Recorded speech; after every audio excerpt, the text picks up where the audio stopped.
Morning children.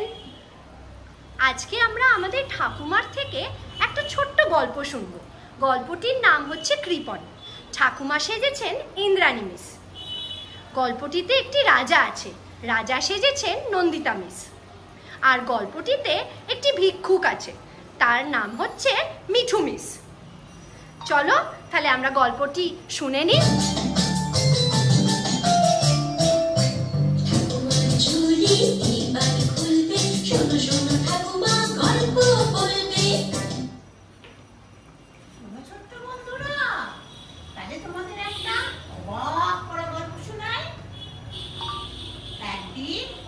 রাস্তা দিয়ে এক রাজা মশাই চলেছে,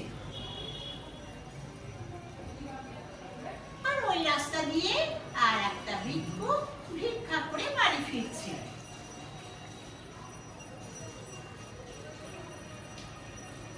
এমন সময় রাজা মশাই ওই ভিক্ষুককে দেখে বলছে, তুমি আমাকে তোমার এই ঝোলা থেকে কিছু দেবে? তখন ভিক্ষুক ভাবছে, এটা কি কাণ্ড, রাজা মশাই এত জিনিস থাকতে আমার এই সামান্য ভিক্ষা ঝুড়ি থেকে উনি কি চাইছেন, আর আমি কি বা দেব? যাও, তাই হোক, কোনো চিন্তা ভাবনা না করে ও একটা চালের কণা রাজা মশাইকে দিয়ে দিয়েছে।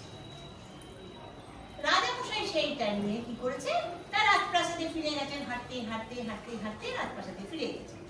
আর ভিক্ষুক সারাদিনের ভিক্ষা শেষ করে সেও তার বিয়েতে ফিরে গেছে। এবার ফিরে গিয়ে সে তার ঝোলাটা এবার খুলে দেখছে তার ঝোলার মধ্যে কি কি আছে। যেই না খুলেছে উনি তো ভিক্ষুক চমকে উঠেছে, এটা কি হলো, আবার এত চালের মধ্যে একটা চাল সোনা হয়ে গেল কি করে? তখন ভাবছে, ও রাজা মশাই আমার থেকে ভিক্ষা চেয়েছিলেন, আমি তো একটা চালের কণা ওনাকে দিয়েছি, সেই চালের কণাটাই আমার কাছে সোনা হয়ে ফিরে এসেছে।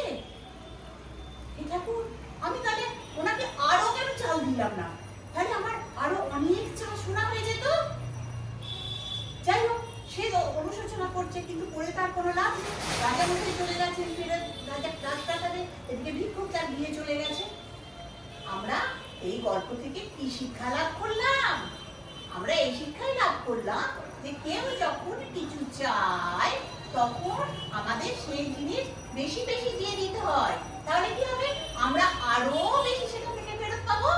তাহলে তোমাদের বাড়িতে বাবা মা দাদু ঠাম্মা দাদা দিদি ভাই বোন যারা সবাই আছে, তাদের সব স্কুলের বন্ধু বান্ধব আরো বাইরের বন্ধু বান্ধব যারা আছে, তাদের সবাই যখন কিছু চাইবে তখন সবাইকে দিয়ে দেবে, তাহলে তোমরা তার বেশি জিনিস ফেরত পাবে আরো, তাই না? আমার গল্প পুরনো, নোটে গাছটি মোড়